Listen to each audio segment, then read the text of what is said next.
जय श्री कृष्ण मित्रों, स्वागत है आपका आपकी अपनी चैनल श्रीजी सत्संग में। आज हम सुनेंगे ज्येष्ठ मास के शुक्ल पक्ष में आने वाली एकादशी की कथा।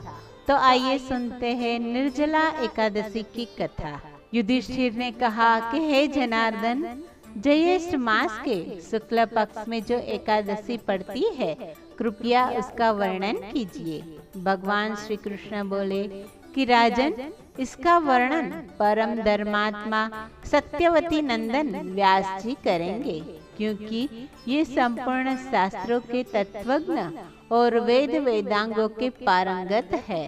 तब वेद व्यास जी कहने लगे, दोनों ही पक्षों की एकादशियों के दिन भोजन न करें। द्वादशी के दिन स्नान आदि से पवित्र हो, फूलों से भगवान केशव की पूजा करें।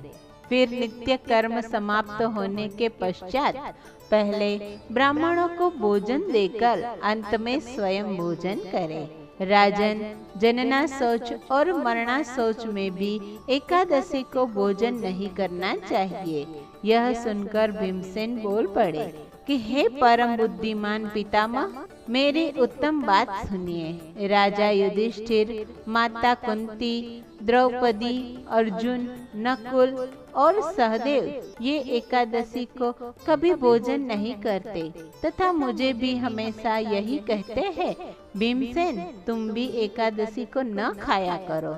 किंतु मैं उन लोगों से यही कहता हूँ कि मुझसे भूख नहीं सही जाएगी। भीमसेन की बात सुनकर व्यास जी ने कहा, यदि तुम्हें स्वर्गलोक की प्राप्ति अभिष्ट है और नरक को दूषित समझते हो, तो दोनों पक्षों की एकादशियों के दिन भोजन न करना। भीमसेन बोला कि हे महाबुद्धिमान पितामह, मैं आपके सामने सच्ची बात कहता हूँ। एक बार भोजन करके भी मुझसे व्रत नहीं किया जा सकता, फिर उपवास करके तो मैं कैसे रह सकता हूँ। मेरे उदर में वृक नामक अग्नि सदा प्रज्वलित रहती है, अतः जब मैं बहुत अधिक खाता हूँ तभी यह शांत होती है। इसलिए हे महामुने, मैं वर्ष भर में केवल एक ही उपवास कर सकता हूँ, जिससे स्वर्ग की प्राप्ति सुलभ हो तथा जिसके करने से मैं कल्याण का भोगी हो सकूं। ऐसा कोई एक व्रत निश्चित करके बताइए, मैं उसका यथोचित रूप से पालन करूंगा। व्यास जी ने कहा, हे भीमसेन, ज्येष्ठ मास में सूर्य वृष राशि पर हो या मिथुन राशि पर शुक्ल पक्ष में जो एकादशी हो, उसका यत्न पूर्वक निर्जल व्रत करो। केवल कुल्ला या आचमन करने के लिए ही मुख में जल डाल सकते हो। उसको छोड़कर किसी प्रकार का जल विद्वान पुरुष मुख में न डाले, अन्यथा व्रत भंग हो जाता है। एकादशी को सूर्योदय से लेकर दूसरे दिन के सूर्योदय तक मनुष्य जल का त्याग करे तो यह व्रत पूर्ण होता है। तदंतर द्वादशी को प्रातः काल में स्नान करके ब्राह्मणों का विधि पूर्वक जल और सुवर्ण का दान करना चाहिए। इस प्रकार सब कार्य पूरा करके जितेंद्रिय पुरुष ब्राह्मणों के साथ भोजन करे। वर्ष भर में जितनी एकादशियां होती है, उन सब का फल निर्जला एकादशी के सेवन से मनुष्य प्राप्त कर लेता है, उनमें तनिक भी संदेह नहीं है। शंख, चक्र और गदा पद्म धारण करने वाले भगवान केशव ने मुझसे कहा था कि यदि मानव सबको छोड़कर मेरी शरण में आ जाए और एकादशी को निराहार रहे, तो वह सब पापों से छूट जाता है। एकादशी व्रत करने वाले पुरुष के पास विशालकाय विकराल आकृति वाले और काले रंग वाले दंड पाशधारी भयंकर यमदूत नहीं आते। अंतकाल में पीतांबरधारी सौम्य स्वभाव वाले, हाथ में सुदर्शन धारण करने वाले और मन के समान वेगशाली विष्णुदूत, आखिर वह वैष्णव पुरुष को भगवान विष्णु के धाम में ले जाते हैं। अतः निर्जला एकादशी को पूर्ण यत्न करके उपवास और श्री हरि का पूजन करो। स्त्री हो या पुरुष, यदि उसने मेरु पर्वत के समान भी महान पाप किए हो तो भी वह सब इस एकादशी के प्रभाव से भस्म हो जाता है। जो मनुष्य इस दिन जल के नियम का पालन करता है वह पुण्य का भागी होता है। उसे एक एक प्रहर में कोटि कोटि सुवर्ण मुद्रा दान करने का फल प्राप्त होता है। सुना गया है कि मनुष्य निर्जला एकादशी के दिन स्नान, दान, जप, होम आदि जो कुछ भी करता है वह सब अक्षय हो जाता है। यह भगवान श्री कृष्ण का ही कथन है। निर्जला एकादशी को विधि पूर्वक उत्तम रीति से उपवास करके मानव वैष्णव पद को प्राप्त कर लेता है।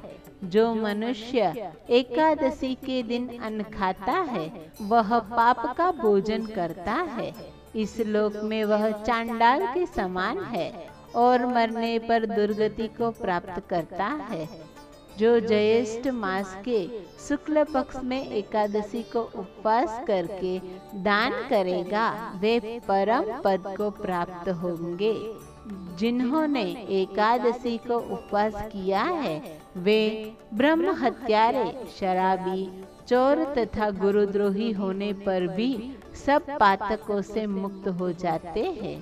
हे कुंती नंदन, निर्जला एकादशी के दिन श्रद्धालु स्त्री पुरुषों के लिए जो विशेष दान और कर्तव्य विहीन है, अब उन्हें आप सुनो।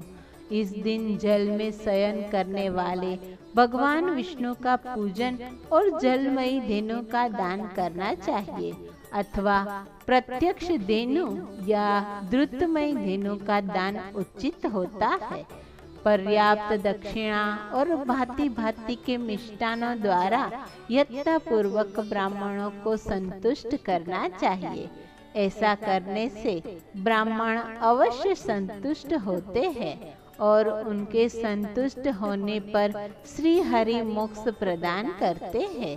जिन्होंने शम, दम और दान में प्रवृत्त हो श्री हरि की पूजा और रात्रि में जागरण करते हुए इस निर्जला एकादशी का व्रत किया है, उन्होंने अपने साथ ही बीती हुई 100 पीढ़ियां और आने वाली 100 पीढ़ियों को भगवान श्री वासुदेव के परम धाम में पहुंचा दिया है। निर्जला एकादशी के दिन अन्न, वस्त्र, गौ, जल, सैया, सुंदर आसन, कमंडलू तथा छाता दान करने चाहिए। जो श्रेष्ठ तथा सुपात्र ब्राह्मण को जूता दान करता है वह सोने के विमान पर बैठकर स्वर्गलोक में प्रतिष्ठित होता है।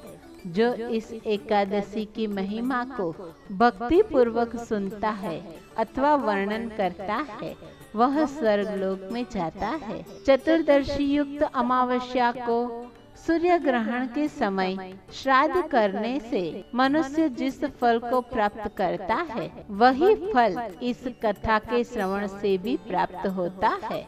पहले दंत धावन करके यह नियम लेना चाहिए कि मैं भगवान केशव की प्रसन्नता के लिए एकादशी को निराहार रहकर आचमन के सिवा दूसरे जल का भी त्याग करूंगा। द्वादशी को देव देवेश्वर भगवान विष्णु का पूजन करना चाहिए। गंध, धूप, पुष्प और सुंदर वस्त्र से विधि पूर्वक पूजन करके जल के घड़े के दान का संकल्प करते हुए यह मंत्र बोलना चाहिए। देव देव ऋषिकेश संसाराणवतारक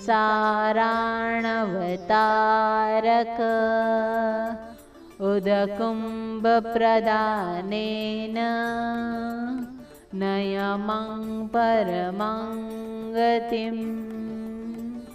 अर्थात संसार सागर से तारने वाले हे देव देवेश्वर ऋषिकेश, इस जल के घड़े का दान करने से आप मुझे परम गति की प्राप्ति करवाइए। हे भीमसेन, ज्येष्ठ मास में शुक्ल पक्ष की जो शुभ एकादशी होती है उसका निर्जल व्रत करना चाहिए।